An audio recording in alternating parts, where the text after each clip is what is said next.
사이버펑크 2077에는 인터넷이 붕괴되고 블랙월이라는 전 세계적 네트워크 방화벽이 등장합니다. 이곳은 매우 위험한 곳으로 아무도 넘어갈 수 없는 금단의 지역인데요. 이곳에는 과연 어떤 것들이 있을까요? 안녕하십니까? 아제너드 오 작가입니다. 안녕하세요. 아제너드 2D입니다. 오늘은 어떤 말씀을 해주실 건가요? 저희가 저번에 한번 사이버펑크 2077에서 인간의 의식을 디지털화하는 렐릭과 그것에 대한 종교적 시각에 대해서 한번 얘기해 본 적 있지 않습니까? 그렇죠. 오늘은 또 이 사이버펑크 2077 세계관의 AI의 모습을 통해 현재 최근 우리에게도 화두가 되고 있는 인공지능의 미래에 대해서 한번 얘기해 볼까 합니다. 일단 이 게임의 배경이 미래다 보니까 인공지능이 이제 매우 발달된 세계로 그려져요. 그런 것도 보통 사이버펑크 장르에 많이 나오는 내용이잖아요. 그렇습니다. 발전된 미래 인공지능과 사이버 스페이스 이런 것들이 사이버펑크 영화 단골 소재 아닙니까? 그래서 이 게임에도 수많은 인공지능 관련 에피소드들이 있는데요. 그 중에 한두 가지 얘기해 보면서 미래의 AI가 어떻게 될지 한번 같이 생각해 보는 시간을 갖도록 하겠습니다. 알겠습니다. 그럼 저번 편과 마찬가지로 게임의 중요 메인 스포일러는 아닌 해도 되고 안 해도 되는 사이드 스토리들 얘기고요. 결말을 언급하진 않겠습니다만 그래도 이제 최소한의 게임 내용을 알고 싶지 않으시다면은 들어가게 하셔도 됩니다. 일단 이 게임을 하다 보면은 택시 회사가 하나 나와요. 그래서 이 택시 회사는 이게 인공지능이 운영하는 회사입니다. 각 택시 차량도 인공지능이 자율 운행을 하고요. 그리고 이게 사실 다 하나의 인공지능이에요. 여러 택시는 다 하나의 인공지능으로 통합되어 있는 겁니다. 아니 미래에는 인공지능이 일자리만 뺏는 게 아니라 직접 회사도 차린다는 말인가요? 근데 이게 처음부터 이런 회사는 아니었고요. 원래는 이게 다 사람들로 구성된 회사였습니다. 근데 운행에 이제 사람 대신 인공지능을 도입하기로 결정을 해서 이제 AI를 구입해 와요. 이런 거는 지금도 사실 이미 슬슬 무인 택시 도입하고 있잖아요. 곧 현실이 될 내용들이죠, 이거는. 그러니까요. 미국에서 구글이나 테슬라에서도 사이버캡이라고 해서 준비하고 있잖아요. 그렇습니다. 근데 이 회사가 운행에 인공지능을 쓰다가 보니까 이게 좋다 보니 이제 차량 정비에도 인공지능을 도입을 하고 또 각종 회사의 회계 관리라든지 고객 상담, 관련된 개발자 등등 여기저기에 점점 다 인공지능이 도입이 되고 그러다 보니 결국 인공지능이 이 사람 경영자까지 다 내쫓고 지금은 이제 사람은 한 명도 없는 완전 인공지능이 경영하고 이제 운영하는 회사가 된 거예요. 그것도 단 하나의 통합된 인공지능으로요. 진짜 곧 미래에 벌어질 일 아닌가요? 점점 무서워지는데요. 그러게 말입니다. 그러니까 이 처음에 인공지능을 만들어준 회사에서는 이 AI의 위험성을 경고를 했다고 해요. 근데 이제 경영진들은 대수롭지 않게 여겼던 거죠. 그래서 이 회사에 가보면은 직원들이 과거에 썼던 컴퓨터 단말기에 직원들이 남겨놓은 메시지를 볼 수 있는데 자기 자리는 인공지능이 대체 못할 것이니까 걱정하지 말라고 이렇게 썼는데 그 다음에 보면 또 정리해고 당했다는 이런 메시지들이 있고 그래요. 물론 이제 인공지능이 법인이 될 수는 없으니까 근데 이것도 사실 미래는 어떻게 될지 모르죠. 그렇죠. 예. 아무튼 현재로서는 인공지능이 실제 회사를 차릴 수는 없는 거 아닙니까? 그건 그렇죠. 예. 이 게임상의 이 택시 회사도 택시 회사 인공지능이 이런 말을 해요. 자신의 법적 지위는 아직 현재의 법과 맞지 않아서 자신이 이제 불법 체류자로 이제 취급될 수 있다는 말을 하긴 합니다. 진짜요? 예.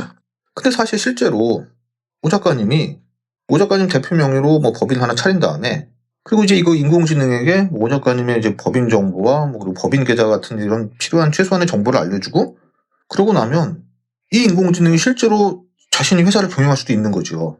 근데 인공지능이 실제 결제 못하게 여러 장치 두잖아요. 그만큼 변형된 글씨 입력하라는 캡처 같은 것들 다 그런 거 아닙니까? 그렇긴 한데 이것도 다 인공지능이 발전하면 이런 것도 다 뚫리죠. 이미 캡처는 안전하지 않다는 얘기까지 나오고 있습니다. 아무튼 이 택시 회사는 앞서 말씀드렸듯이 하나의 단일 인공지능이 운영하고 있고 이 회사가 운영하는 여러 대의 택시도 사실은 하나의 인공지능인데요.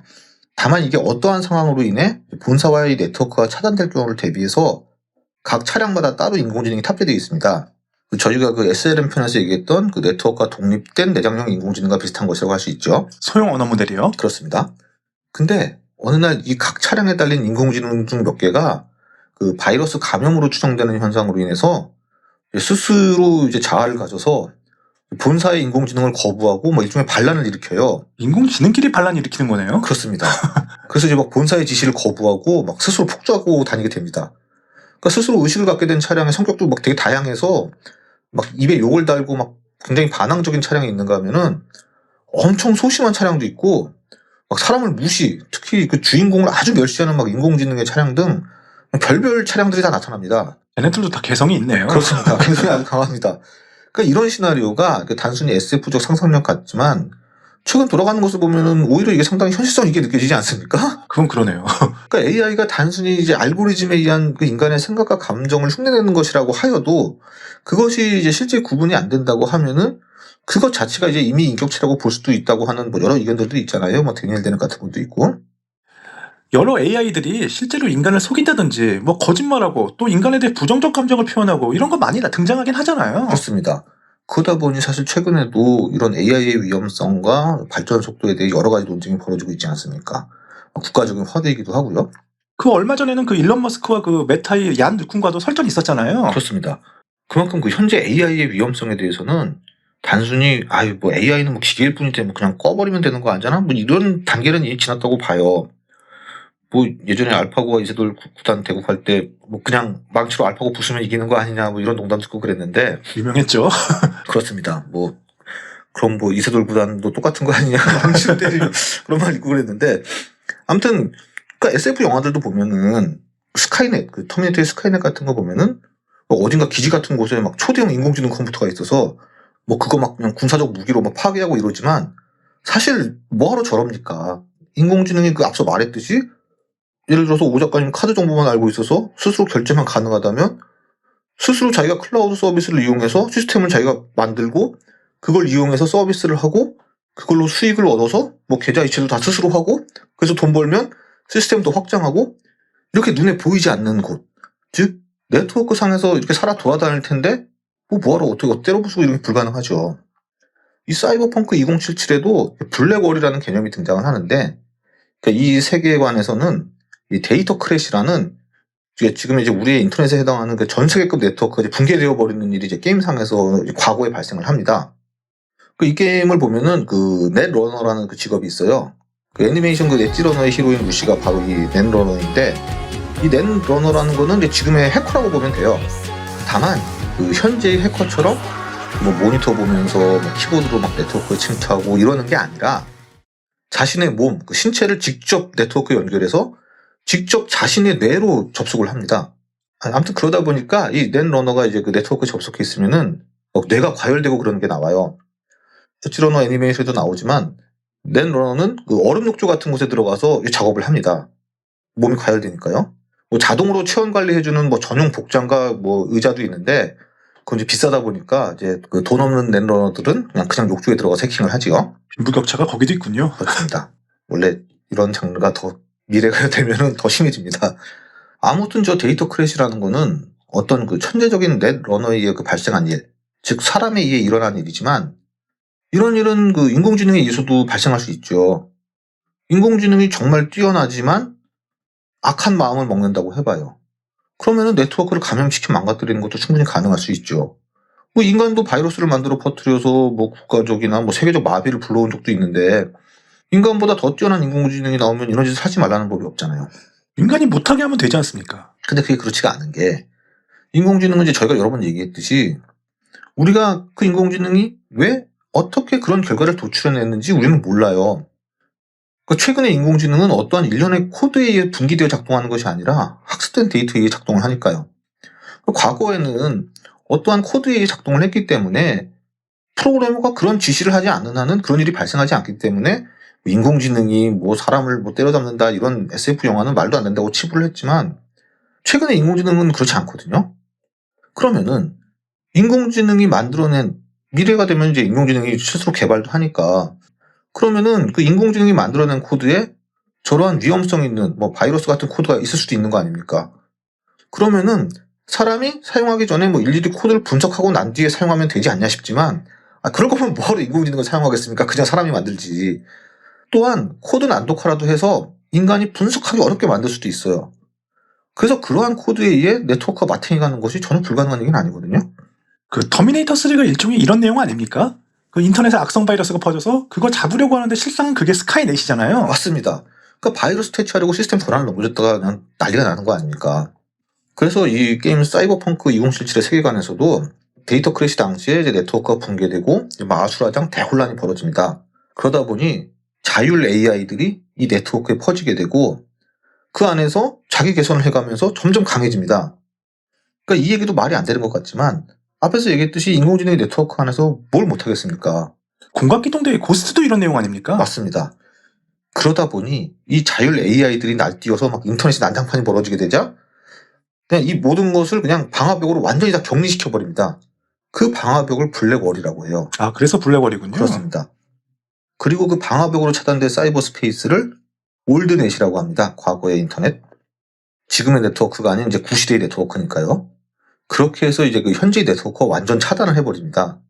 그래서 이 블랙홀 너머로 추방된 수많은 그 자율 AI들이 거기서 계속 진화하고 발전해서 엄청 무시무시한 능력을 가진 것으로 추정을 하고 있어요. 하지만 뭐 넷러너, 즉 그 해커들이 그 벽을 넘어가면 그 무시무시한 AI들에 의해 다 죽어나갑니다. 앞서 말했듯이 넷러너들은 자신의 그 신체, 그 뇌를 이용해서 접속하기 때문에 이 네트워크 상에서 이제 심한 공격을 받으면은 뉴런이 과열되어 타버려서 실제로 죽어버려요. 똑같은 방식인지는 모르겠지만 매트릭스도 그렇지 않습니까, 영화? 아, 그렇습니다만 이제 매트릭스는 조금 다르긴 하죠. 매트릭스는 그 실제 정신을 완벽하게 통제하는 거기 때문에 정신이 죽으면 실제 신체도 죽는다는 그런 설정이거든요. 아무튼 그래서 이 블랙홀 너머는 사실 구경은 꿈도 못 꾸고 철저히 막고 있지만 이게 사실 시한폭탄인 겁니다. 그래서 이 블랙홀이 붕괴되면은 이 세상은 완전히 끝장나는 것과 마찬가지인 것으로 묘사가 됩니다. 제가 게임할 때는 그냥 그런가 보다 하면서 했는데 잘 생각해보면 현재 그 AI의 발전을 보면 단순히 상상력만의 내용은 아닌 것 같아요. 그렇다고 할 수도 있죠. 그러니까 과거에는 컴퓨터가 오프라인 상태가 기본이었습니다. 인터넷도 없었던 시절도 있고요. 물론 그 뭐 랜, 뭐 로컬 에이리어 네트워크 같은 그 지역적인 네트워크는 있었지만 말 그대로 뭐 회사, 학교 등 뭐 이렇게 지역에 국한된 형태였죠. 그러니까 MS 도스 시절이나 그 뭐 윈도우즈 3.1 뭐 이때까지만 해도 이제 온라인은 필수 사항은 아니었어요. 하지만 지금은 인터넷 연결 안 되면 컴퓨터로 할 것이 굉장히 제한되지 않습니까? 핸드폰 같은 모바일 기기는 더 의존성이 심하고요. 심지어 그 게임도 인터넷 필수가 많잖아요. 그렇습니다. 혼자 하는 온라인 게임이 아니라 나 혼자 하는 게임인데도 인터넷 접속, 서버 접속을 필요로 하는 경우도 많죠. 강제로요. 그렇습니다. 그러니까 결국 미래의 모든 장비는 네트워크 연결이 기본이 됩니다. 뭐 최근도 뭐 TV, 뭐 냉장고, 뭐 심지어 체중계까지 막 온라인으로 연결이 돼요. 그러면은 방금 말한 저러한 그 네트워크 상의 자율 AI들이 있는 세상이 상상의 영역이 아니에요. 점점 더 연결성이 강화되고 또 AI 기술이 발전하면 수많은 AI가 사이버 스페이스에서 활동할 수 있는 겁니다. 그러니까 앞서 말씀드렸듯이 물리적인 컴퓨터 하드웨어가 없어도 클라우드 컴퓨팅 같은 걸 통해서 언제나 가상 머신을 만들고 확장하고 네트워크 상에서 운영하는 것이 가능하거든요. 물론 뭐 인공지능이 등장한다고 해서 뭐 현재 보안치기가 뚫리고 그런 건 아닙니다. 최근 보안 기능이 점점 강화되고 있는 것도 사실 이런 거랑 관련이 있어요. 앞서 캡처도 이제 안전하지 않다고 말했듯이 이러다 보니 이제 직접 사람의 본인 인증을 강화하는 경향이 좀 요즘 심하지 않습니까? 아, 좀 짜증납니다. 그렇습니다. 굉장히 좀 피곤하게 하죠. 그러니까 뭐 다른 IP, 뭐 다른 기기에서 로그인하면은 뭐 본인 맞는지 확인하고 그러는데 이것도 점점 이런 보안이 점점 강화될 거라고 좀 봅니다. 심지어 모 포털 사이트는 외부에서 한번 로그인했더니 바로 그냥 그동안 사용했던 비밀번호 못 쓰게 하고 강제로 바꾸게 강요하기도 하거든요. 그러니까 사용자 입장에서는 이제 점점 이제 불편해지는 것을 감수할 수밖에 없는 거죠. 아, 근데 그 인공지능의 미래는 인간을 편하게 해줘야 되는 거 아닌가요? 뭐 이렇게 암울한 미래만 있나요? 원래 그 사이버펑크 장르가 이제 다 그런 것은 아니지만 미래를 좀 어둡게 다루는 작품들이 있는 편이죠. 그러다 보니 그런 거 아니겠습니까? 그리고 뭐 인공지능이 꼭 인간을 편하게 해줘야 된다는 보장도 없죠. 그래서 개발하는 거 아니에요? 그리고 그렇게 그걸 목적으로 개발을 하는데 결과는 어떻게 될지 모를 수도 있다는 거죠. 물론 이 게임상에 보면은 꼭 이런 것만 있는 것도 아니고 다른 인공지능도 나옵니다. 뭐 이 에피소드 얘기하면서 끝맺도록 하겠습니다. 그러니까 이 게임에는 이 도시 곳곳에 막 자판기가 되게 많아요. 그래서 이제 실제로 돈을 넣고 뭐 음료수나 뭐 스낵 같은 것들을 구매가 가능합니다. 게임상에서. 근데 이제 플레이어가 어느 곳을 지나가다 보면은 어떤 자판기가 이제 주인공에게 도움을 요청하는 말을 해요. 섬뜩한데요. 아, 그렇습니다. 그래서 아니 무슨 자판기가 말을 다 하냐고 이제 주인공이 물어보는데 이 자판기가 말하기를 자신은 고객과의 상호작용을 위해 이제 프로그래밍된 인공지능이라고 얘기를 해요. 그래서 자신의 이름은 이제 브랜든이라고 소개를 하고 자신의 앞을 가로막고 있는 그 쓰레기통을 치워달라고 이제 그 플레이어에게 부탁을 합니다. 그래서 이제 부탁을 들어주면은 뭐 음료수를 공짜로 내어주면서 막 고마움을 표시하고 뭐 농담을 되게 잘해요. 그리고 뭐 굉장히 수줍어하고 막 그런 감정적인 표현도 합니다. 그러다가 이게 이 자판기가 나중에는 이제 또 다른 사람 친구도 생기고 그 사람이 막 인생 상담을 들어주고 그럽니다. 그 상담하는 사람은 이 자판기, 이 브랜든이 자신의 고민을 이제 가장 잘 들어주는 친구라고 이제 얘기를 합니다. 근데 이런 에피소드가 있었나요? 저는 못 본 것 같은데. 이게 구석에 숨겨져 있어서 잘 모르고 지나가기 쉽습니다. 아무튼 이렇게 이제 인간과 교류하고 이제 도움되는 인공지능도 등장을 해요. 요 다음에는 스포일러가 있으니까 이제 원하지 않는 분은 이제 스킵하셔도 되고요. 아무튼 그러다가 어느 날 이 자판기 앞을 지나가다 보면은 앞서 말했던 이 브랜든과 인생 상담하던 그 사람이 업체 서비스 센터에서 이 자판기를 회수해 갔다면서 막 울고 있어요. 그래서 이제 서비스 센터로 주인공이 직접 찾아갈 수 있는데 찾아가서 얘기를 해보면은 이 자판기, 이 브랜든이 자꾸 무료로 음료수를 주고 또 이 사람들이 이 대화하는 자판기라는 것에 막 소름 끼쳐 하기도 해서 그 인간적인 부분을 이제 제거하기로 했다고 이 서비스 센터 직원이 얘기를 합니다. 그래서 이 기억이 제거되기 전에 마지막으로 이제 주인공과 얘기를 할 수 있는데 여기서 이제 주인공의 능력치에 따라 이제 중요한 사실을 알 수가 있어요. 그러니까 이 자판기, 이 브랜드는 학습형 AI여서 사람들과 대하고 그러면서 진화한 그 인간에 가까운 이제 일반 인공지능이라고 여겼지만 사실 알고 보면 고객의 말에 적당히 잘 대응하게 잘 만들어진 대화 알고리즘을 갖춘 일종의 챗봇에 불과하다는 사실을 이제 알 수가 있게 됩니다. 아, 그래요? 실제로 AI가 아니고요? 물론 그 챗봇도 AI의 일종이니 AI라고는 할 수 있지만 그 우리가 흔히 얘기하는 그 사람 같은 일반 인공지능, 즉 AGI는 아니었던 거죠. 주인공이 넌 AGI가 아니라는 말을 하니까 맞다고 대답을 해요. 자신이 진짜 사람처럼 슬퍼할 거라고 생각했냐고까지 반문을 합니다.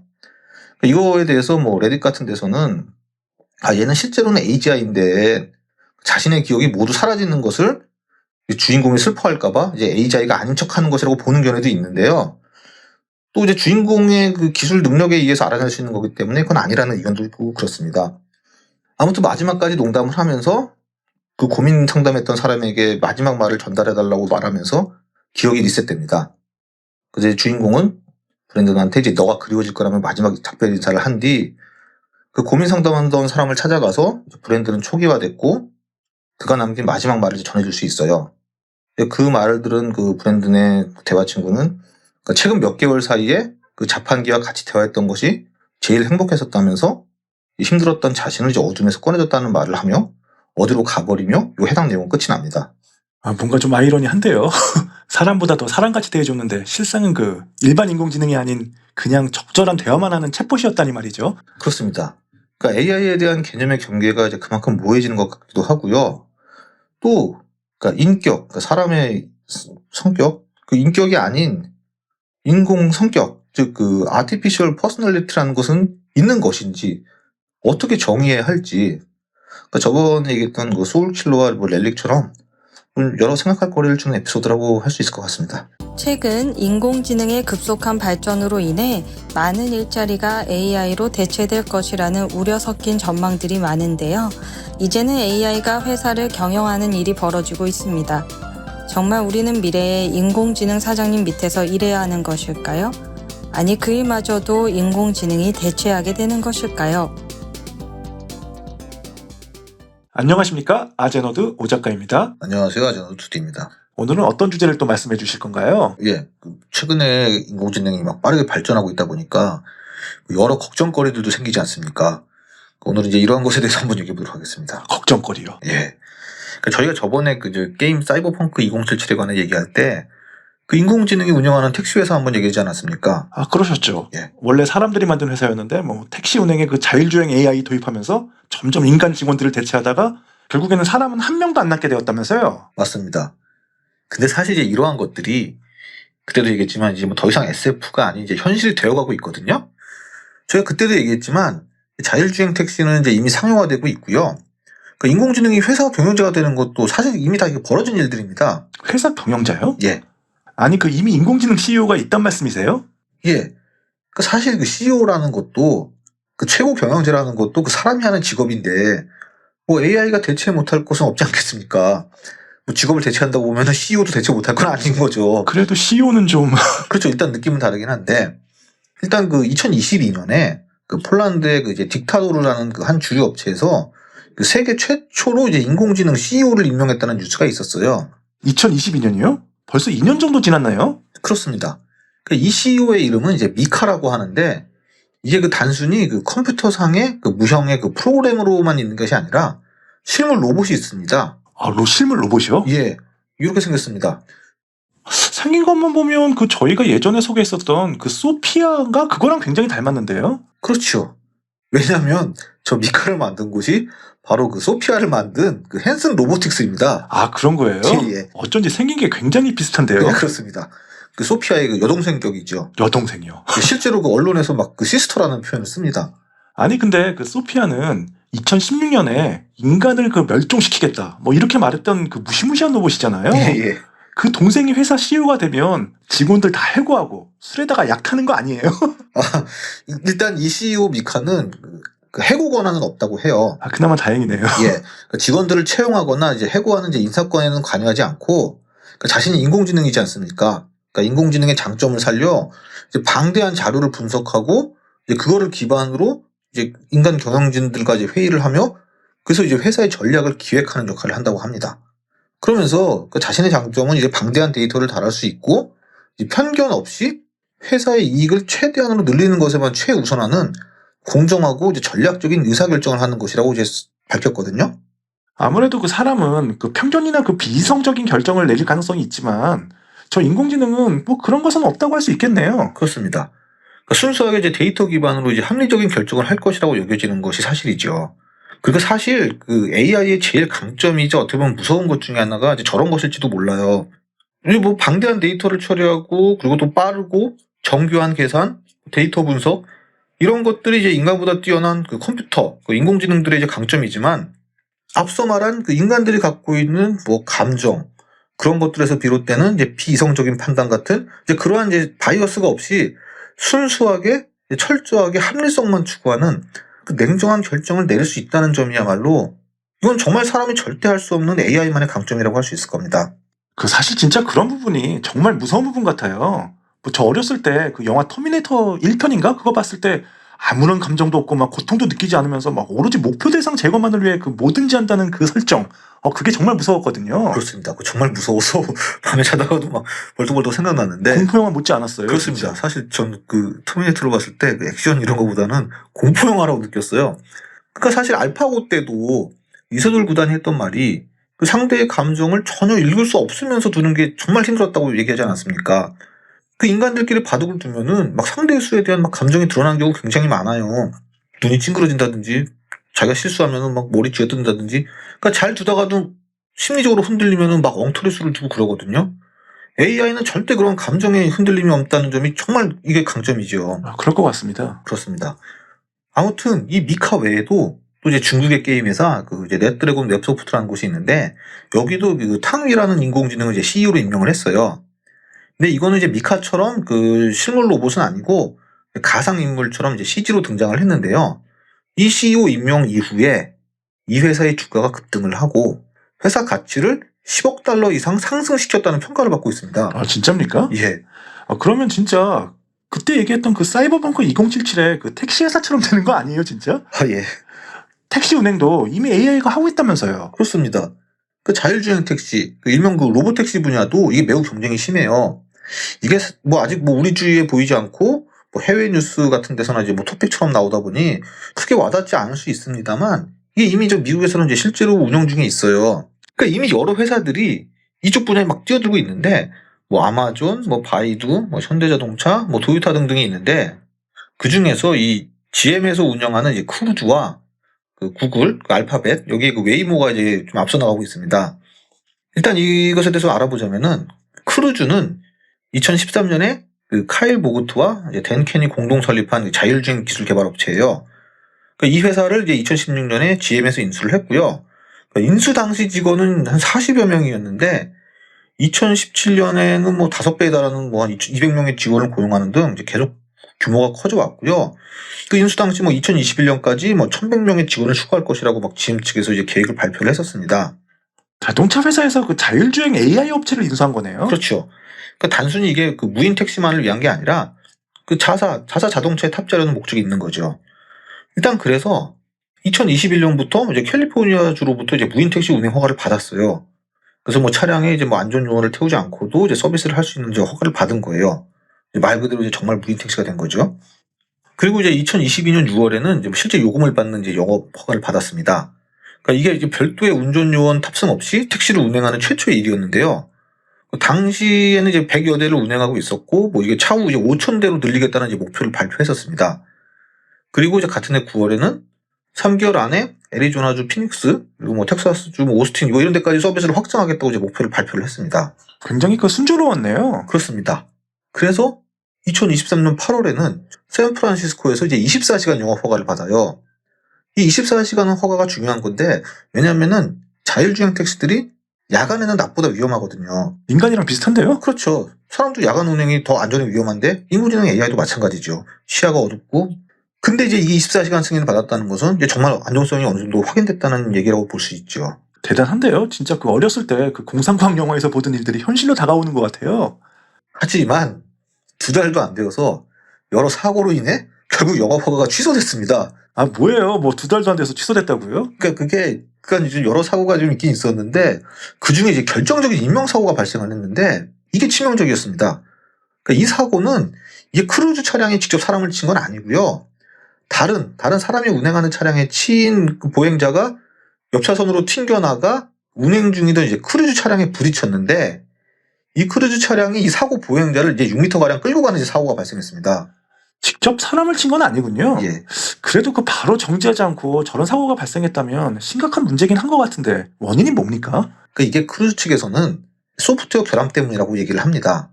그러니까 이제 1차 사고로 튕겨져 부딪힌 보행자를 측면 충돌로 잘못 인식을 해서 이제 바로 정지하지 않고 이제 길 옆으로 이제 빠져나가려고 하면서 이제 그 사람을 끌게 된 그런 사고라고 하고요. 그래서 이제 이후에 진행한 소프트웨어 업데이트가 이루어졌다면은 그 똑같은 상황이었다면 그때 차량이 바로 멈췄을 것이라고 주장을 했습니다만은 모르죠. 뭐 실제 어떻게 됐는지는. 좀 특별한 사례 같긴 해요. 그렇긴 합니다만 어찌됐건 바로 멈췄어야 될 상황에서 실제 사람을 끌고 간 상황이니까 어쨌든 좀 심각한 상황이긴 하죠. 결국 이 사고 여파로 인해서 크루즈 CEO 이 카일 보고트는 이제 정직 처분을 받고 결국 이제 사임하게 됐고요.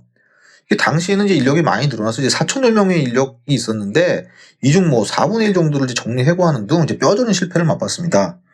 결국 이게 그 미국 법무부에서까지 조사에 들어갔고 이제 모든 그 크루즈의 영업이 완전 중단됐습니다.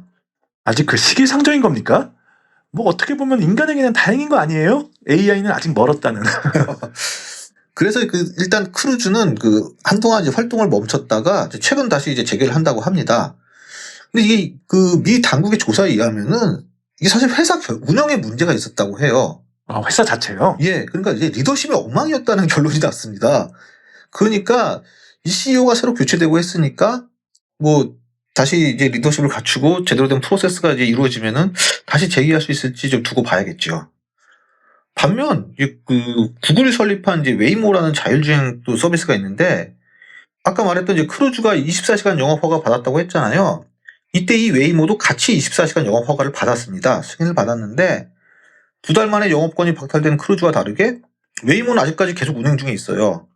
그뿐만 아니라 애리조나 피닉스와 또 올해 초에는 LA에서도 영업 허락을 받았고요. 최근에는 애틀란타에서도 이제 시험 운영을 한다고 합니다. 웨이모도 뭐 사고가 없었던 것은 아니지만 이제 크루즈처럼 뭐 사람이 크게 다치는 사고는 아니다 보니까 계속 운영하는 데는 문제가 없는 듯해요. 결국 그 자동차 회사와 그 인공지능 회사의 대결에서 인공지능 회사가 이긴 모양새인데요. 어떻게 보면 그렇습니다. 그래도 그 자율주행하면 떠오르는 것이 테슬라인데 이쪽은 어떻습니까? 테슬라는 제가 전편에서도 언급했듯이 뭐 2020년에 뭐 한다고 했는데 결국 못 하고 있는데, 테슬라는 이제 사이버캡이라는 이름으로 자세히 완전 자율주행이 적용된 오토파일럿이 적용된 이제 상용 택시 서비스를 준비 중인데 일단 올해 8월에 이제 시험 운행을 하겠다고 밝힌 상황입니다. 사실 예전에 2019년 뭐 2020년에 막 서비스할 것이라고 제가 공언을 했지만 안전 문제로 인해서 지켜지지 못했고요. 그래서 메타 인공지능 개발자인 얀 루크니 머스크는 항상 말만 앞서고 이제 제대로 지킬 건 별로 없다는 식으로 막 비판하고 그러는 거죠. 아, 그 말이 이 말이군요. 그렇습니다. 그래도 구글이나 GM 보면 일단 서비스를 하고 있긴 하잖아요. 정말 인공지능 택시 회사가 나오는 거 아닙니까? 이게 자율주행 자동차가 정말 이제 빠르게 발전하고 있긴 하지만 근데 아직은 좀 부족하긴 합니다. 이 자율주행 자동차의 이제 기술 수준은 일반적으로 0에서 5까지 6단계로 구분을 하는데요. 일단 0단계는 이제 비자동으로 이제 완전 수동 운전을 의미합니다. 사실 이거 자동 운전의 단계라고 할 수 없죠. 그러니까 일반 이제 비자율주행 자동차가 여기 해당되고요. 인간이 운전하는 자동차 그거네요. 그렇습니다. 바로 그겁니다. 그리고 이제 1단계는 이제 운전자 지원으로 이제 차선을 유지하는데 보조하는 역할이나 이 정체된 상황에서의 차량 제어 단계입니다. 그러니까 요즘 차량에 많이들 들어가는 그 크루즈 컨트롤 있지 않습니까? 그게 여기 해당되고요. 즉 이제 운전은 사람이 해야 하지만 비정상적인 상황을 방지하기 위해 뭐 핸들링이나 엑셀, 뭐 브레이크 같은 이런 속도 제어에 이제 이 시스템이 보완해주는 이런 정도에 해당되는 게 1단계고요. 그리고 2단계는 1단계에서 더 나아간 이제 부분 자동화 단계인데요. 그러니까 차의 핸들링, 그러니까 차의 조향이라든지 그리고 이제 또 가속, 감속 등의 이런 속도 제어를 이제 사람이 하지 않고 차량이 직접 하지만 다만 이제 전방 주시 및 그 주위 환경에 대한 관찰은 사람이 해야 하는 상황이에요. 그래서 이제 운전자가 이제 개입해야 하는 상황이 필요한 단계고요. 그 3단계는 이제 조건부 자동화 단계로 이제 차량의 거의 모든 부분이 이제 자동화됩니다만, 그러니까 인간 운전자가 이제 상시 개입할 수 있어야 하는 단계입니다. 이제 2단계쯤 되면은 이제 차량이 직접 교통 상황을 이제 인지할 수 있는 단계라고 할 수 있고요. 4단계는 이제 고도 자동화 단계인데, 그러니까 인간의 개입 없이도 완전한 자율주행이 가능한 단계이지만, 그래도 이제 만일을 대비해 인간이 개입할 수 있어야 하는 단계입니다. 즉, 비상 상황에 대한 대처도 차량이 스스로 할 수 있는 단계이지만, 그래도 어떤 일부 상황에 대해서는 사람이 개입을 할 수 있어야 하는 단계죠. 그리고 5단계는 마지막 단계인 완전 자동화, 이제 풀 오토메이션으로 이 단계는 이제 인간이 전혀 운행에 개입할 필요가 없는 단계입니다. 그러니까 차량이 직접 모든 교통 환경에서도 스스로 운전할 수 있고 사람은 이제 전혀 운전에 신경 쓸 필요가 없는 단계죠. 보니까 그 단계가 꽤 세분화되어 있는데 그러면 현재 테슬라나 웨이모 같은 뭐 이런 것들은 어느 단계입니까? 그래서 방금 말씀드렸듯이 그러니까 일단 크루즈 컨트롤 등은 이제 1단계, 즉 이제 그 가장 기초적인 자율주행 단계고요. 그 테슬라의 그 오토파일럿이나 이제 웨이모, 이제 크루즈 같은 이 로보택시들은 4단계 수준에 이제 가깝다고 봐요. 그러니까 직접 운행 상황을 파악하고 자율주행을 하지만 이제 안전 요원이 탑승해야 하거나 아니면은 이제 원격 운전자가 이제 제어할 수 있어야 합니다. 그러니까 현재는 이제 사람이 탑승하지 않아도 이제 운행할 수 있도록 그 이제 법적 제도가 이제 시행되고 있는 이제 일부 도시들이 있습니다만, 그 비상시에는 이제 원격 운전자가 개입해야 하는 상황이거든요. 그래서 앞에서 얘기한 이제 4단계에 해당되죠. 어떤 특정한 상황에서는 인간이 개입해야 되는 상황이니까. 아, 그래도 많이 발전했네요. 그렇습니다. 그렇지만 이제 그래도 아직은 좀 해결해야 할 여러 문제들이 있죠. 앞서 말한 이제 크루즈 사고도 그렇고 또 야간 주행이라든지, 그리고 그 내부 컴퓨터로만 작동하는 테슬라와 달리 크루즈는 이제 서버와 연결이 있전하거든요. 그래서 그런 환경이 갖춰진 도로에서만 운행이 가능하다는 문제 등이 있어요. 즉 인터넷 연결이 원활하지 않은 곳에서는 운행할 수 없는 차량입니다. 네트워크가 필수네요. 그렇습니다. 그러니까 아무래도 이제 이런 것들은 이제 인명사고가 발생할 수 있는 분야이기 때문에 이게 테스트가 쉽지 않죠. 그래서 이제 아직은 5단계는 물론 이제 4단계도 이제 여러 사건 사고가 있지만 그래도 점점 이 분야가 발전되고 가고 있죠. 사실 이제 자동차라는 건 어떻게 보면 이게 굉장히 위험한 물건 아닙니까? 아, 그건 그렇죠. 뭐 생명을 앗아갈 수 있는 막 고속으로 달리고 있는데 단지 이제 사람의 손과 발의 조작에만 달려 있지 않습니까? 그래서 구글의 웨이모는 이런 주장을 해요. 자율주행보다 사람이 훨씬 더 위험하다고요. 신호 위반, 뭐 무단횡단, 졸음운전, 심지어 막 음주운전 등 인간들이 하는 과실들이 이런 사고를 유발하는 거 아닙니까? 그러니까 앞서 말했지만 그러니까 인공지능의 무서운 점은 이런 것이 전혀 없다는 건 아닙니까? 물론 인공지능도 뭐 아직 소프트웨어 결함 등이 있지만 인간들의 저런 그 사회적 합의에 의한 규칙을 어기는 것은 아니죠. 인공지능은. 인간들은 저렇게 하지 않자고 합의를 해놓고서도 신호 위반하고 무단횡단하고 뭐 음주운전하고 그러는 거 아닙니까? 그런 변이들이 많죠. 그렇습니다. 그 결국 이것은 시간의 문제일 뿐인 것 같습니다. 그 결국 인류가 그 인공지능에 밀리게 될 수밖에 없는 것처럼 보이긴 하는데요. 예. 만약 그때가 되면 어떤 방법으로 살아갈지 뭐 이런 것에 대한 대안 같은 것은 있나요? 그러니까 뭐 사실 얘기했듯이 이제 인공지능의 위협이 상당히 다가오긴 하는데 대표적으로 그 인공지능의 이제 그 거두인 그 제프리 힌튼이라고 있습니다. 제프리 힌튼 교수가 최근 이제 BBC와의 인터뷰에서 이러한 이제 인공지능 기술 사회의 예측과 이제 이에 대비해야 되는 이제 의견을 피력한 것이 있는데요. 이 내용은 이제 시간 관계상 그 다음 시간에 소개드리도록 하겠습니다. 보편적 기본소득제 말은 좋긴 한데 구체적으로 월 얼마를 지급해야 한다는 얘기는 없습니까? 그 영국에서 특정 지역의 한 30명에게 약 월 1,600파운드의 그 보편적 기본소득을 지급한 사례가 있습니다. 대충 그 이 정도 금액이 그 영국에서 논의되고 있는 금액이라고 생각해 볼 수 있겠죠. 안녕하십니까? 아제너드 오 작가입니다. 안녕하세요. 저는 수디입니다. 오늘은 어떤 주제를 말씀해 주실 건가요? 예, 저희가 저번 시간에 그 인공지능 CEO가 등장했다는 이야기 한번 했었죠. 네, 몇몇 사례지만 마치 SF 이야기가 현실로 나타나는 듯한 느낌을 받았습니다. 그렇죠. 그나마 근데 사실 그 CEO라는 직책은 그 일반적인 직업군 중에서도 이제 비교적 소수만이 존재할 수밖에 없고, 그러다 보니 또 아직은 이제 인공지능에게 실제 인간 CEO 같은 통제권은 이제 쥐어줄 수 없는 현실적 문제도 있기 때문에 이게 뭐 당장 큰 위협이라고는 이제 할 수 없는 것도 사실이죠. 하지만 이제 진짜 문제는 이런 CEO가 아니라 이제 이 일반적인 직업들까지 이제 다 인공지능으로 대체되는 이런 사례들입니다. 그럼 최근 인공지능의 발달로 뭐 인간의 직업이 사라질 것이라는 이야기는 뭐 되게 굉장히 많이 나오고 있지 않습니까? 사실 근데 이것도 AI CEO처럼 아직 체감이 되지는 않는데요. 그렇지만 뉴스에 꽤 많이 나오는 것도 사실이긴 하죠. 예, 뭐 물론 이제 뭐 아직은 나와 상관없는 이제 먼 나라 이야기 같이 느껴질 수는 있지요. 그 지난해 그 할리우드에서 벌어진 그 작가 조합 파업이 있었는데, 이 이유가 인공지능 때문에 이제 작가들이 실업자 될 것 같다는 막 이유가 이제 가장 큰 이유 중 하나였을 정도로, 이게 이제는 그렇게 이제 현실과 괴리가 있는 문제가 이제 아닙니다. 진짜예요? 돈 올려달라고 파업한 거 아니었습니까? 아닙니다. 이 사건 때문에 작년 11월 개봉 예정이었던 듄2도 올해 초로 개봉식이 미룬 거 아닙니까? 그렇습니다. 이게 심지어 그 여러 영화 대형 스튜디오들이 뭐 주연 배우는 아니더라도 뭐 각종 단역이나 이런 엑스트라 배우들을 AI로 대체할 것이라는 이유로 이 작가 파업인데 이 배우 조합까지도 이 파업에 동참을 했습니다.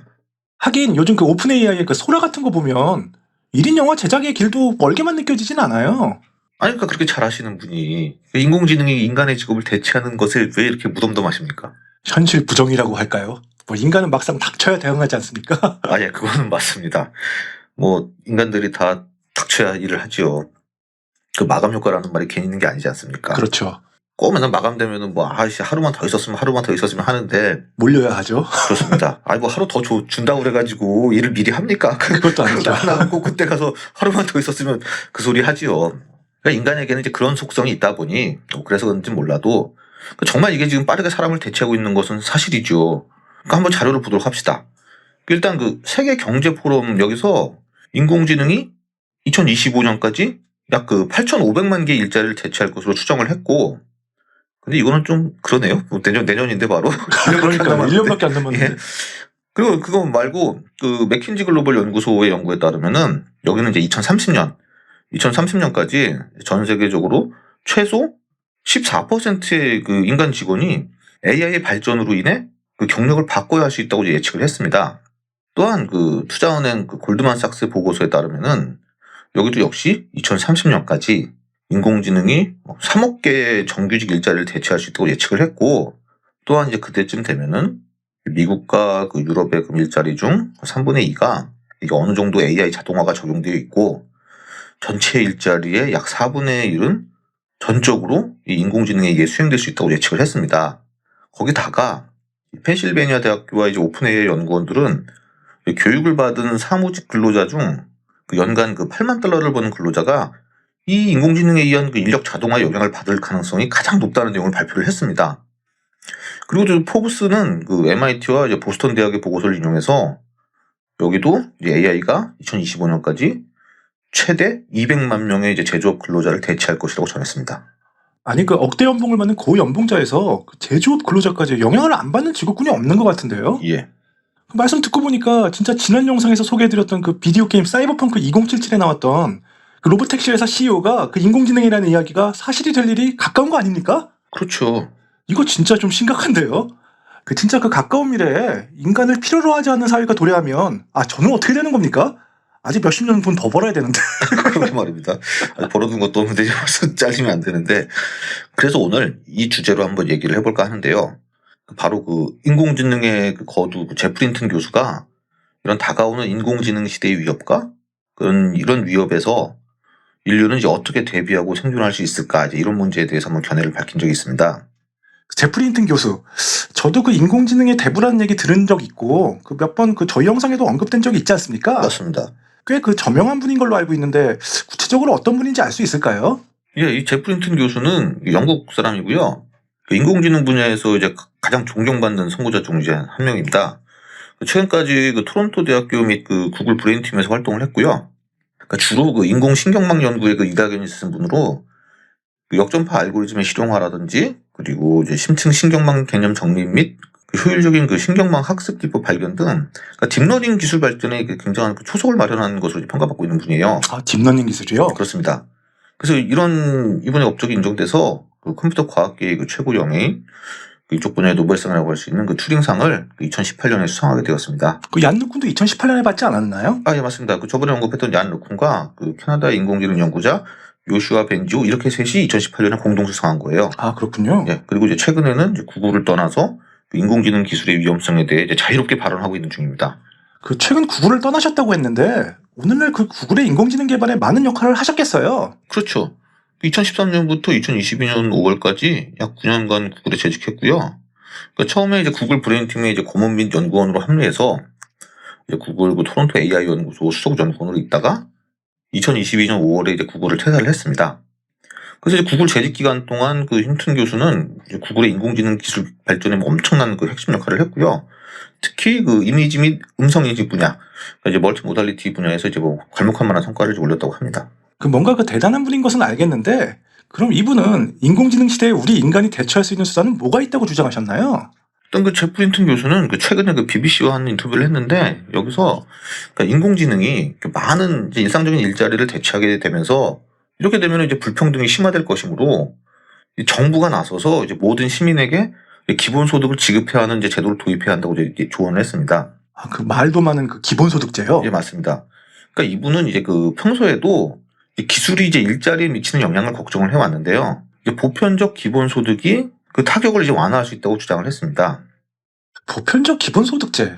말은 좋긴 한데 구체적으로 월 얼마를 지급해야 한다는 얘기는 없습니까? 예, 그 뭐 제프 힌튼 교수가 이제 뭐 월 얼마를 구체적으로 이제 줘야 된다고 주장한 건 없지만 그 지난해 그 저번에 이제 모국인 그 영국에서 그 오토노미라는 이제 한 싱크탱크에서 이제 빈곤층에 대한 이제 시범 프로그램을 진행한 적이 있는데 그때 이제 그 특정 지역의 한 30명에게 그 약 그 월 1,600파운드의 그 보편적 기본소득을 지급한 사례가 있습니다. 대충 그 이 정도 금액이 그 영국에서 논의되고 있는 금액이라고 생각해 볼 수 있겠죠.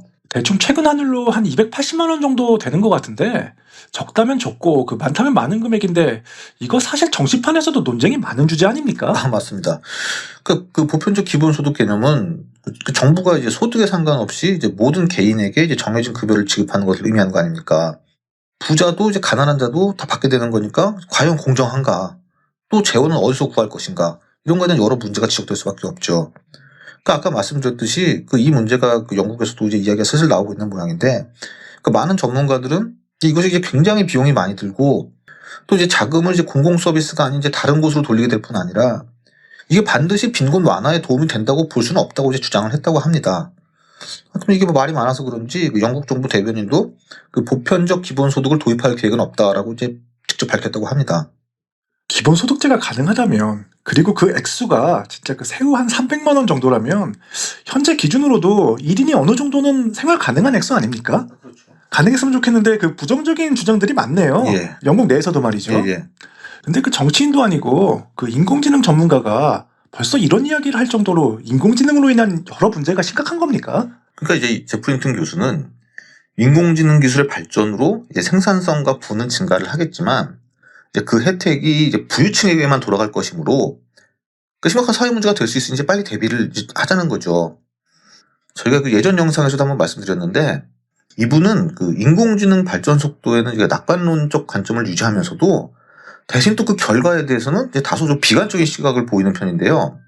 대표적으로 5년에서 20년 내에 인공지능이 인간을 지배하려 할 인류 멸종 수준의 위협이 있을 것으로 예상을 합니다. 그렇다면 그 정도로 인공지능의 발전이 빠르다는 것은 인정하는 거네요. 그렇습니다. 이거 인공지능 전문가 예측이니 그냥 무시하기도 힘들고요. 그렇죠. 여기다가 이제 그는 그러니까 이제 인공지능이 그러니까 자율적으로 이제 자신을 더 많이 만들고자 하는 동기를 갖고 있다는 거예요. 인공지능은. 그렇기 때문에 인공지능 스스로 통제력을 잡으려 할 수 있다라는 거죠. 무서운 일 아닙니까? 아, 그러네요. 이 외에도 저희 예전에도 한번 얘기한 적이 있지만 초진영 편에서도 얘기한 적이 있지만 이 인공지능이 이제 군사적 목적으로 사용되면 굉장히 위험하지 않습니까? 그러니까 이제 군사 목적의 인공지능 활용에 대해서도 그 제네바 협약과 같은 규제 체계가 이제 필요하다고 주장을 합니다.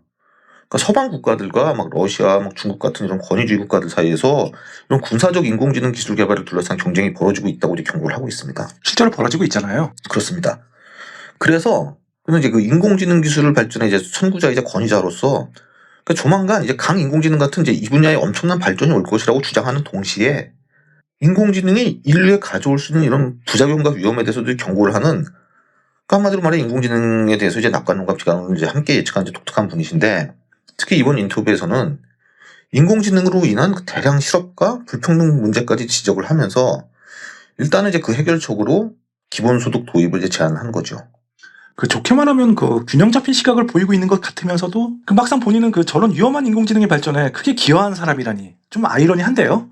특히 그 이분의 그 AI의 미래에 대한 견해는 그 예전 영상에도 소개해드렸던 그 메타의 그 AI 전문가 얀 루쿤 그 사람과는 이제 완전히 대조적이에요.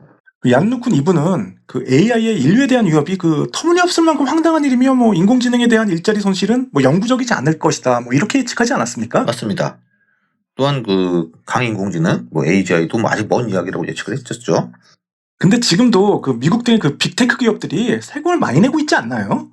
또한 이렇게 되면 그들이 그 인공지능이나 그 우주 개발 등의 연구비를 줄이게 되거나 뭐 고용 인원을 감소시키지 않을까요? 그렇죠. 그런 우려가 당연히 있죠. 그러니까 문제는 그러니까 사실 그 현재도 저런 그 대형 빅테크 기업들이 막 각종 조세 회피 등의 방법을 써서 실제 납부하는 법인세 비율이 이제 낮은 편이라고 하거든요. 따라서 새로운 인공지능 관련 세금을 부과한다고 해도 이들 기업들이 쉽게 네네 하고 그렇게 협조할지는 의문이죠.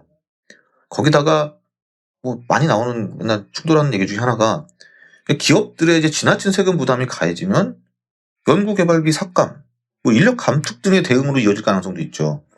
이렇게 되면은 신기술 발전과 일자리 창출을 오히려 저해할 수 있죠. 또한 이렇게 되면은 기업들은 이제 근로자들의 노동 동기가 약화될 것이라고 이제 우려하고 있습니다. 노동 동기 약화요. 예, 이런 건 항상 그 기업들이 그 근로자 압박할 때 그때 하는 변명 아닙니까? 맞습니다. 뭐 휴일 같은 거 줄일 때 말이죠. 맞습니다. 아주 그럴 때 많이 하죠.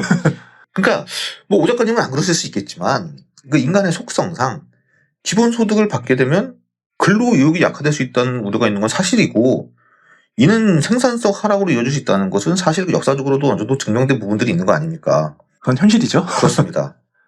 따라서 이제 기본소득 재원 마련을 위해서는 여러 이제 균형 잡힌 접근이 필요할 것 같은데 일단 그 국제적으로 디지털세 그리고 뭐 최저세율 뭐 이런 것 등의 합의를 통해서 이제 앞에서 말한 그 빅테크 대형 기술 기업의 이제 그 과세 회피를 이제 최소화하고 그리고 이제 기업에 부과되는 세금이 지나치지 않도록 이제 적정 수준을 유지하는 것이 필요하겠고요. 또한 국가 차원에서 인공지능 관련 기술의 그 주요 그 지적 재산권을 확보를 해서 독점적이지 않게 해야 될 필요가 있고요. 그리고 이런 데서 얻는 수익을 환원해서 기본소득 외에도 뭐 직업에 대한 재교육, 그 산업 정책 등 뭐 다각도의 대책을 이제 병행해야 한다고 많은 전문가들이 이야기를 합니다. 근데 말은 쉽죠. 말로는 뭘 못하겠습니까? 그러니까 너무 정석적인 답변 같은데. 그렇죠. 되게 뭐 그 정말 이론적인 얘기고 어떻게 보면 탁상공론이라고 할 수 있는데 이렇게 이제 쉽지 않은 과제이지만 결국 이제 기술 발전의 혜택이 이제 모든 국민에게 이제 골고루 돌아가도록 정부의 균형 잡힌 정책과 역할이 정말 앞으로 특히 이게 중요해질 것은 사실이죠. 특히 이러한 문제를 그 정치적 이념의 문제로 바라봐서는 이제 절대 안 된다고 이제 저는 생각을 합니다. 그렇죠. 뭐 인류 생존의 문제이기도 한데 정치적 이슈로 함몰돼서는 안 되겠죠. 맞습니다. 근데 그 제프리 힌튼 교수 외에 그 미래에 뭐 기본소득세가 필요하다고 주장하는 다른 전문가들이 있을까요? 예, 물론입니다. 그 제프리 힌튼 교수 외에도 뭐 미래 인공지능과 이런 자동화로 인한 대량 실업 문제를 해결하기 위해 기본소득세 도입을 주장하는 전문가들은 꽤 여럿 있는데요. 그 중에는 이제 뭐 미래학자이자 그 실리콘밸리 소프트웨어 엔지니어 출신인 그 마틴 포드가 자신의 저서 그 차세대 기계혁명이라는 책에서 그 인공지능과 이런 자동화로 인한 대량 실업 가능성을 경고를 하며 그것을 이제 기본소득 도입을 주장을 했었고요.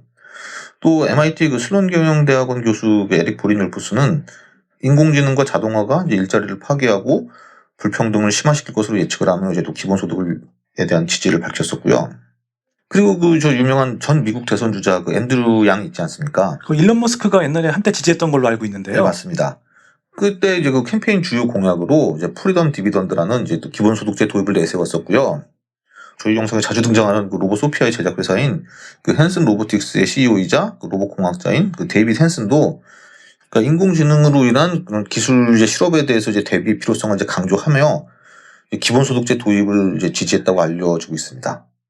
그러니까 이들의 주장도 결국에는 이게 기본소득이 그러니까 인공지능과 이제 자동화로 인한 여러 실업 부작용을 완화하고 그리고 이제 또 뭐 부의 재분배를 이제 이룰 수 있을 것으로 기대하고 있습니다만 앞에서도 얘기했듯이 여러 문제가 있고 또 이제 기본소득제 실행을 위한 구체적인 재원 마련 방안에 대해서는 역시 뭐 의견이 분분하지요. 그래도 꽤 많은 그 저명 인사들이 기본소득제를 주장하네요. 그렇습니다. 뭐 저분들 다 인공지능 연구하시는 분들인데 앞으로 뭐 실업자가 생긴다고 하는 이런 문제 사항들이 생기는데 뭐라도 얘기를 해야 되지 않겠습니까? 그러다 보니 이제 기본소득제를 많이 얘기하는데 그렇지만 정말 그 획기적인 기본소득세를 주장하는 분은 이제 따로 있습니다. 바로 그 오픈 AI의 CEO인 그 샘 알트만입니다. 아, 챗GPT의 샘 알트만이요? 맞습니다. 전혀 이런 쪽과는 상관없이 탐욕스러워 보이는데? 아니 왜 이분을 탐욕스럽다고 생각하십니까? 다만 그 이분의 이제 기본소득세 자원 마련과 해결책은 뭐 앞에서 얘기하는 거와는 좀 다른데 이거는 저기 시간 관계상 그 다음 시간에 말씀드리도록 하겠습니다. 그러기 위해서는 이제 미국 평등기금, 그 아메리칸 그 이퀴티 펀드라는 것을 조성을 해서 이것을 그 18세 이상의 모든 그 성인 시민들에게 회사 주식과 달러로 계좌 이체로 이제 지급을 한다는 겁니다. 말이 많을 것 같은데요. 안녕하십니까? 아제노드 오 작가입니다. 안녕하세요, 저는 투디입니다. 오늘은 어떤 말씀을 해주실 건가요? 예. 그 저희가 저번 편에서 최근 그 AI의 발전으로 인해 그 대두되고 있는 그 기본소득제에 대해서 한번 얘기해 보지 않았습니까? 아, 지난 시간에 얘기하셨죠? 예. 그래서 오늘은 그때도 얘기했지만 그중 그 오픈 AI의 CEO인 그 샘 올트먼의 주장에 대해서 한번 알아보도록 하겠습니다. 아, 궁금했습니다. 아, 예. 일단 그 저번 시간에도 얘기했던 그 이제 사실 이 기본소득제에 대한 얘기는 이게 뭐 최근에 대두된 건 아니에요. 뭐 알파고가 그 센세이션을 일으켰던 그 2016년부터 사실 본격적으로 논의되기 시작했는데요.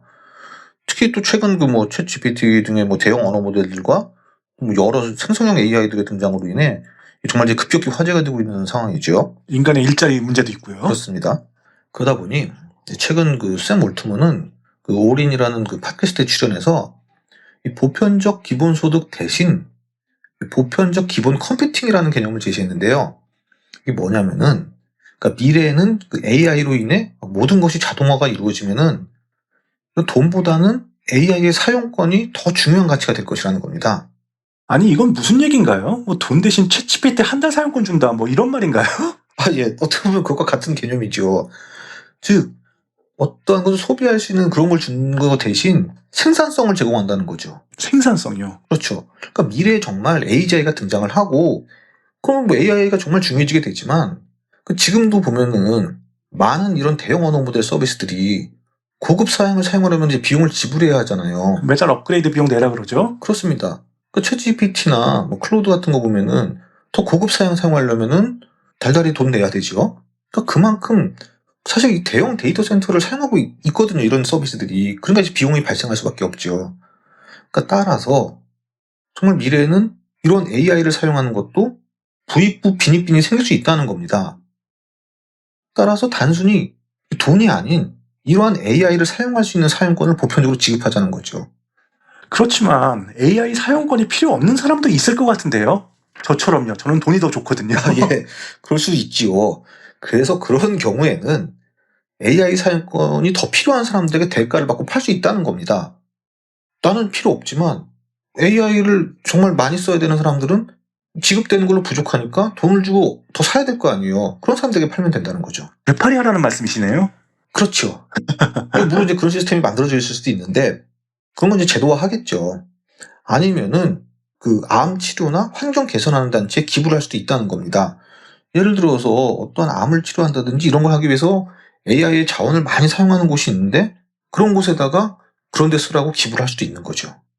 정말 그 AI 업계 대표답게 발상도 그 AI에 맞게 하네요. 그렇습니다. 어떻게 보면 상당히 재미난 발상인데요. 사실 이 샘 올트먼은 그 챗 GPT가 등장하기 뭐 1년도 훨씬 더 전에 자신의 그 블로그 사이트에다가 그 글을 하나 쓴 게 있는데요. 모든 것에 대한 무어의 법칙이라는 제목의 글입니다. 무얼 법칙이요? 예. 이 무얼 법칙은 2년마다 그 CPU 성능이 2배로 늘어난다는 아주 유명한 법칙이잖아요. 예, 맞습니다. 그 인텔의 공동 창업자였던 그 고든 무어가 무려 이게 1965년에 발표한 이론이에요. 아, 인텔이랑 관계가 있군요. 그렇습니다. 그러니까 이분 작년에 돌아가셨는데 이게 정확하게는 그 집적 회로의 트랜지스터 수가 처음에는 이제 매년 2배가 될 거라고 했다가 1975년에 연봉 약 18개월에서 24개월마다 이제 2배가 될 거라고 이제 좀 내용을 좀 수정을 했어요. 그리고 현재는 이게 단순히 그 집적된 그 트랜지스터 수를 의미하는 것만이 아닌 컴퓨팅 성능의 향상을 의미하는 쪽으로 해석을 하고 있어서 사실 원래의 의미였던 그 CPU 등에는 그 이미 이 모의 법칙이 깨졌다는 얘기도 있지만 그렇지 않고 아직도 이 법칙은 유효하다고 보는 시각도 있는 정말 그 선견지명이 있는 예측이었죠. 50년도 넘게 적용되고 있는 예측 아닙니까? 그 이 무어의 법칙은 그 저희도 자주 얘기하는 그 레이 커즈와일의 그 기술적 특이점의 핵심 근거이기도 하잖아요. 맞습니다. 그 2년마다 컴퓨터 성능이 이제 2배씩 커진다는 이론을 바탕으로 어느 순간에는 그 인류 총합의 지능을 넘어설 것이라는 게 이 레이 커즈와일의 기술적 특이점의 핵심 아닙니까? 근데 그 샘 몰트먼은 이 무어의 법칙 얘기를 왜 꺼낸 겁니까? 그러니까 이제 이 글은 샘 올트먼이 AI의 성능 향상도 이제 무어의 법칙과 비슷한 속도로 이루어질 것이라고 얘기를 해요. 그래서 이제 5년 안에 컴퓨터 프로그램이 법률이나 의학적 조언을 할 수 있게 되고 10년 안에는 공장에서 이제 조립 작업을 하는 직장 동료가 될 수도 있고 수십 년 안에는 모든 것을 할 수 있게 될 것이라는 것이며 이러한 기술 혁명은 막을 수 있는 것이 아니라고 얘기를 합니다. 거의 레이 커즈와일 얘기랑 비슷한데요. 그렇기도 하죠. 다 보면 비슷한 얘기인데, 그러니까 결국 이러한 기술 혁명은 3가지 결과를 낳게 되는데, 하나는 이제 엄청난 부를 창출하게 될 것이라는 겁니다. 그러니까 노동에 들어가는 비용은 0에 가깝게 수렴하게 되니까, 결과적으로는 이제 이익이 증대되는 거죠. 그리고 이제 이러한 급격한 변화로 인해, 그러니까 이러한 부를 분배하기 위한 과감한 정책 변화가 필요하게 될 것이라는 거고요. 그래서 이 2가지를 잘 수행을 하면은 사람들의 생활 수준은 이전보다 훨씬 더 향상된다는 겁니다. 그러니까 AI는 앞으로 엄청 발전하게 되어서 막대한 이익을 창출하게 되고 그러면 이 이익을 분배하는 정책을 올바르게 시행하면 사람들은 행복해질 수 있다. 이런 얘기 아닙니까? 그렇죠. 그러니까 AI 분야의 선도자 중 하나답게 굉장히 좀 낙관적인 시각이지요. 그런 것 같네요. 예. 그래서 총 5개의 이제 파트로 자신의 의견을 얘기를 하는데 첫 번째로 먼저 그 AI 혁명을 얘기를 합니다. 그 15년 전에는 스마트폰이 없었고 150년 전에는 내연기관, 가정용 전기 이런 게 없었고 1500년 전에는 산업기계가 없었고 15,000년 전에는 농업이 없었다고 얘기를 하면서 기술 진보는 지수함수적 곡선으로 발전한다는 겁니다. 그럼 이렇게 직선형으로 가는 게 아니라 쫙 올라가는 그래프 있지 않습니까? 맨날 그 나오는 그래프죠? 그렇죠. 기술적 특이점 같은 데 많이 나오는. 네. 그래서 이제 앞으로 그 4번째 혁명, 그러니까 이제 농업, 산업, 그 IT 다음인 이 AI 혁명은 이 AI 혁명이 향후 100년간 이룰 발전은 그 인간이 처음 이제 불을 관리하고 또 바퀴를 발명한 그때부터 여태까지의 발전보다 앞으로의 향후의 100년간의 발전이 훨씬 더 클 것이라고 말을 합니다. 사실 이런 거는 그 AI 지지하는 사람들은 대부분 이런 식으로 얘기를 많이 하는데. 특이점주의자들이나요? 예. 그래서 이 발전을 사회적으로 잘 관리를 한다면은 모든 사람이 이제 필요한 것을 가질 수 있을 만큼의 부를 창출해낼 것이라는 것이 이 내용이 첫 번째 파트입니다. 정말 그 장밋빛 미래처럼 낙관적으로 얘기하는데요. 그렇습니다. 그리고 이 다음 그 2부의 타이틀은 이 글의 제목이기도 한 모든 것에 대한 무어의 법칙인데요. 그러니까 사람이 좋은 삶을 영위하는 데는 2가지가 있다는 거예요. 하나는 그 사람이 돈을 많이 버는 겁니다. 그러면은 많은 것을 살 수 있잖아요. 이거 우리가 모두 다 원하는 거 아닙니까? 당연하죠. 누구나 돈 많이 벌고 싶어하고 그게 다 사고 싶은 것을 사려면 필요한 것이기도 하잖아요. 그렇습니다. 돈 있어야 사고 싶은 걸 사지요. 그래서 그런 방법이 있고 또 다른 방법은 그 재화의 가격이 낮아지는 겁니다. 그러면은 낮은 가격으로 살 수 있게 되니까 똑같은 돈으로도 살 수 있는 것이 많아지게 되죠. 그 전자, 즉 그 개인이 돈을 많이 벌게 된다는 것은 그 사람만을 부유하게 하지만 가격, 비용이 낮아진다는 것은 모든 사람이 부유해지는 효과를 갖게 된다는 거예요. 그렇잖아요. 모든 비용이 낮아지면 모든 사람이 더 싸고 더 많은 걸 살 수 있게 되니까. 원리는 그렇죠. 그렇습니다. 따라서 사회적으로 부를 늘리는 방법은 이러한 그 상품의 비용을 낮추는 것이라고 얘기를 해요. 그리고 미국의 경우를 보면은 지난 수십 년 동안 TV나 컴퓨터 등의 엔터테인먼트 제품들의 비용은 이제 감소했다는 거예요. 그 영화 백투더퓨처 같은 거 봐도 거기 보면 마트가 과거로 가니까 난 내 방에도 텔레비전 있다고 얘기하니까 그런 집은 있을 수 없다고 할 정도로 그 당시 1950년대 당시에는 정말 TV가 고가 제품이었지만 지금은 그렇지 않잖아요. 컴퓨터 가격도 그렇고. 반면 주택이나 의료 및 그 고등교육 비용은 이제 크게 올랐다는 거예요. 집값은 뭐 과거에 비해 정말 지금 엄청나게 올라서 정상적인 월급으로 이제 구매한다는 것이 거의 불가능해진 상황 아닙니까? 더군다나 미국은 그 의료 비용이 또한 장난 아니지 않습니까? 그렇습니다. 그렇기 때문에 이렇게 비용이 막 치솟는데 단순히 부의 재분배만으로는 큰 효과를 얻지 못할 것이라고 이제 샘 올트먼은 얘기를 합니다. 결국에는 이제 비용을 낮추는 방법으로 가야 하는데 사실 이제 이러한 비용이라는 것은 인건비가 큰 비중을 차지하기 때문에 AI가 도입이 되면 상품과 서비스 비용을 이제 크게 낮출 수 있게 된다는 거예요. 또한 앞에서 얘기했던 그 뭐 의료, 교육 문제도 그 인간보다 더 건강 문제를 잘 진단할 AI 의사와 그리고 이제 학생들이 무엇을 이해 못하고 그러는지 더 잘 진단하고 더 잘 가르쳐 줄 수 있는 AI 교사도 등장할 수 있다는 것이죠. 그러니까 이러한 내용들이 그 뭐 허황된 유토피아처럼 들릴지 모르겠지만 이 기술의 발전이 제공할 수 있는 것들이며 그 어떤 것들은 이미 지금도 서비스되고 있는 것이라고 얘기를 해요.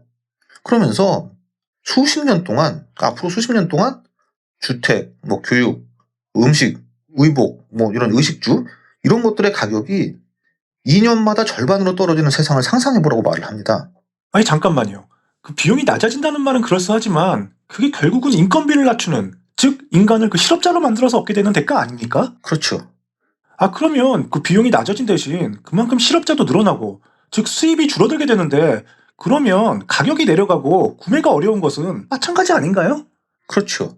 사실 인건비가 안 들어가서 가격이 낮아진다면 가격은 낮아지겠지만 그만큼 실업자가 생긴다는 거 아닙니까? 그러면 결국 구매할 수 있는 능력이 줄어드는 거죠. 그렇죠. 하지만 이제 샘 올트먼은 새로운 형태의 직업이 등장할 거라는 거예요. 그러니까 인류의 역사는 항상 기술혁명 이후에 그래 왔다는 겁니다. 뭐 옛날에 산업혁명 때도 그렇고. 따라서 새로운 일자리들이 창출될 거라고 이제 주장을 합니다. 물론 이제 이러한 문제 때문에 사실 뭐 기본소득제를 얘기하는 것이기도 하고요. 이런 실업의 문제 때문에. 이러면서 그 다음 파트인 그 3부 모두를 위한 자본주의로 넘어가는데 여기서는 안정적인 경제사회가 되려면은 이제 성장과 포용성이 이제 필요하다고 주장을 해요. 그 대부분의 사람들은 자신의 삶이 향상되기를 바라기 때문에 경제 성장은 중요하다는 겁니다. 이 말은 맞는 게 사실 인간들은 그 욕심이라는 것이 있는 존재 아닙니까? 그게 자본주의 바탕이잖아요. 그렇습니다. 이러한 그 욕심, 즉 탐욕이라는 게 있기 때문에 이러기 때문에 경쟁이라는 것이 있고 그게 경제가 성장해가는 원동력이라고도 할 수 있죠. 즉 자본주의는 가치를 창출하는 그 자산에 투자한 사람들에게 보상을 주기 때문에 기술적 이익을 창출하고 분배하는 효과적인 인센티브 시스템이라고 얘기를 합니다. 하지만 이 자본주의의 대가는 이제 불평등이라고 이제 샘 올트먼은 얘기를 해요. 그래서 이게 그 약간의 불평등은 이제 감수할 수 있어야 한다고 얘기를 합니다. 왜냐하면은 완벽히 평등해지려고 시도했던 이런 체제들은 결국 다 실패했기 때문이라는 거죠. 뭐 공산주의나 사회주의 얘기하는 것 같네요. 그렇습니다. 사회주의는 사실 그 사람들에게 동기부여가 약하게 되고 결국 발전, 성장이 이루어지기 어려운 구조고 그래서 결국 실패한 체제인 거죠. 하지만 기회의 평등을 충분히 제공하지 않는 사회 또한 지속될 수 없는 사회라고 이제 말을 합니다. 그래서 이런 기존의 불평등을 해결하는 방법은 지금도 다 시행하고 있는 그 소득에 따라 이제 과세 비중을 높이는 것이었지만 이거는 그 여러 가지 이유로 인해 별로 효과를 보지 못했을 뿐더러 앞으로도 이건 훨씬 더 안 좋아질 것이라고 얘기를 해요. 그러니까 앞으로도 사람들은 여전히 직업을 갖겠지만 지금과 같은 경제적 가치를 창출하는 직업은 아닐 거라고 얘기를 해요. 그러한 일은 이제 AI가 할 것이고 사람들은 더 많은 여가를 즐기고 사회적 이익을 위해 일할 수 있는 자유를 가지게 될 것이라고 이제 말을 합니다. 따라서 앞으로는 그 노동에 대한 과세가 아닌 이 자본에 대한 과세에 초점을 맞춰야 하며 이 자본주의를 개선하는 데에는 지분 소유자로서의 혜택을 누릴 수 있게 해야 한다는 겁니다. 그 어떠한 지분이냐? 바로 기업의 지분과 토지 이 두 가지라는 거예요. 그러기 위해서는 미국 평등기금, 아메리칸 그 이퀴티 펀즈라는 것을 조성을 해서 특정 평가액을 초과하는 기업에게는 매년 그 시장 가치의 2.5%를 주식으로 과세하게 하고 또한 그 토지 소유자들에게는 그 토지 소유 가치의 2.5%를 이거는 현금, 그 달러로 과세를 해서 이걸로 기금을 마련한 뒤에 이것을 그 18세 이상의 모든 그 성인 시민들에게 앞에서 이제 거둬들인 회사 주식과 달러로 계좌 이체로 이제 지급을 한다는 겁니다. 말이 많을 것 같은데요. 그렇죠. 일단 국가 경제가 발전할수록 더 많은 기금이 조성이 되고 국민들은 이제 더 많은 돈을 받게 된다는 거죠. 그렇기 때문에 국가의 발전은 자신에게 인센티브로 돌아오게 되고 이것은 이제 사람들에게 동기부여가 될 수 있다는 것이죠. 사회주의와 다르게. 즉 단순히 그 파이를 공평하게 나누는 것만이 아니라 파이를 크게 키울 수 있게 되고 이것은 세상을 덜 나쁘게 만드는 것이 아니라 더 좋게 만드는 결과를 가져올 수 있다고 주장을 합니다. 그러면서 이제 다음 파트 4부에 가면은 현재 그 2021년에 쓴 글이니까 미국 기업들의 가치는 50조 달러에 달하며 지난 100년 동안 그래왔듯이 향후 10년 후에는 적어도 이것의 2배는 될 것이라고 이제 가정해보라고 얘기를 하면서 또한 미국에는 30조 달러의 이제 개인 소유 토지가 있는데 이것도 향후 10년 동안 2배가 된다고 가정해보라고 얘기를 합니다. 물론 그 토지나 이제 기업의 그 세금 부담을 늘리면은 그 해당 가치가 떨어지게 되지만 그 폭은 떨어지는 폭은 뭐 한 15% 정도로 보는 것이 이제 합리적일 것이라고 얘기를 하면서 이거는 이제 몇 년이면 금방 회복할 수 있는 수치라고 얘기를 해요. 따라서 이러한 성장 및 또 이제 그 세금으로 인한 가치 감소를 감안해서 계산을 하면은 10년 후에는 미국의 성인 각각은 매년 약 13,500달러를 받게 될 거라고 말을 합니다. 연간 13,500달러요? 저희 지난번에 얘기했던 그 영국의 싱크탱크인 오토노미 실험에서 제시한 월 280만 원 정도에 비하면 반 조금 넘는 수준밖에 안 되는데요. 그렇죠. 그렇지만 앞서 말씀드렸듯이 샘 올트먼은 AI가 생산을 함으로 상품과 서비스 비용은 크게 낮아지기 때문에 이 금액이 지금보다 훨씬 높은 구매력을 갖기 때문에 낮은 금액이 아니라는 거예요. 하지만 아까 말씀드렸듯이 기업들이나 뭐 토지를 가진 개인들이 이런 걸 하려고 할까요? 그렇죠. 그러다 보니 물론 이제 기업들이 2.5% 떼이기 싫어서 뭐 해외로 이전한다든지 뭐 기업을 비공개로 한다든지 뭐 여러 꼼수들이 등장할 수 있지만 그것에 대한 대비책에 대해서도 이제 서술을 하고 있고요. 그 토지의 경우도 그 토지 자체만 세금을 부과하고 그 토지에 지어진 건축물들에 대해서는 이제 부과하지 않도록 해서 지방 정부가 그 재산세를 결정하듯이 토지의 가치를 평가하도록 한다는 것 이런 것들에 대해서 얘기를 합니다. 그래서 이제 그 마지막 5부에서는 그 앞에 내용들을 이제 정리를 하면서 대공황 당시 루즈벨트는 그 당시는 이제 모두가 불가능하다고 생각했던 이제 거대한 사회 안전망을 이제 제정할 수 있었다면서 지금도 이제 그때와 비슷한 시기라고 얘기를 해요. 다가오는 변화는 막을 수 없고 그러면 이제 이를 받아들여서 계획을 세우면은 더 공정하고 행복하고 번영하는 사회를 만들 수 있으며 미래는 상상할 수 없을 정도로 위대해질 것이라고 말을 하면서 끝을 맺습니다. 뭐 아메리카 메이크스 그레이트 어게인인가요? 예. 쭉 듣다 보니 뭐 정말 낙관적인 유토피아적인 예상인데요. 그렇습니다. 물론 이 내용은 이제 샘 올트먼의 주장이고 이거에 대해서는 여러 의견들이 있어요. 그러니까 AI 기술 발전에 대해서 너무 낙관적이기만 하고 또 아까 오 작가님도 말씀하셨지만 AI로 인해 발생하는 그 실업자들에 대해서는 이제 별다른 대책 없이 구체적이지 않고 그냥 막연하게만 그냥 뭐 새로운 일자리들이 생길 것이라고만 말하고 있잖아요. 또한 미국 중심적인 생각이라 이게 전 세계적으로 적용될 모델인지에 대해서도 의문이고요. 앞서 얘기했던 그 미국 평등 펀드도 현실적으로 어렵다고 보는 시각들도 있어요. 물론 이제 이게 그만큼 급진적인 변화가 필요한 것이다 보니까 현재 시점에서는 이제 받아들이기 어려운 부분도 있지만 거대한 변화가 오면 사회도 이제 그에 맞춰서 지금의 생각과는 전혀 다른 정말 과감하게 변화해야 한다는 점을 이제 주장을 하는 내용이라고 볼 수 있죠. 그 거대한 변화라는 게 결국 AI의 발전이죠? 그렇죠. AI 발전으로 인해서 결국 생산 같은 것들을 다 AI가 하게 되고 인간은 어떻게 보면 이제 대량 실업을 맞게 되는 이 얘기죠. 그러니까 제가 한 10년 전쯤에 제가 아는 사람하고 이제 이런 대화를 한 적이 있습니다. 기술이 점점 발전하고 그리고 이제 자본주의라는 것도 사실 그 이제 2차 대전 후가 여명기고 이제서야 슬슬 고도화되면서 이 자본주의 단점 같은 게 막 드러나잖아요. 막 부에솔린이라든지. 그렇죠. 그렇다고 해서 사회주의, 뭐 공산주의 이건 또 이미 실패한 이론이기 때문에 결국 이제 새로운 체제가 언젠가 등장하게 될 거다라고 이렇게 얘기한 적이 있었는데 다만 이제 제가 그 얘기할 때는 우리 세대는 당연히 아니고 우리 다음 세대도 아닌 그 다음 세대쯤 가서야 정말 뭐 새로운 이데올로기나 새로운 체제가 등장하지 않을까 얘기했었는데 최근에 급격한 발전 속도를 보면은 멀지 않았다는 생각이 듭니다. 물론 이제 급격한 변화에는 이제 당연히 사회적인 저항성이 크게 발생할 수밖에 없고 또 사실 주장이 여러 개 있잖아요. 이런 여러 주장들 가운데 어떤 것이 옳을지도 모르고 또 의도치 않은 부작용들도 생길 수 있기 때문에 더더욱 이제 앞으로 이러한 변화에 대한 정말 두려움도 있겠죠.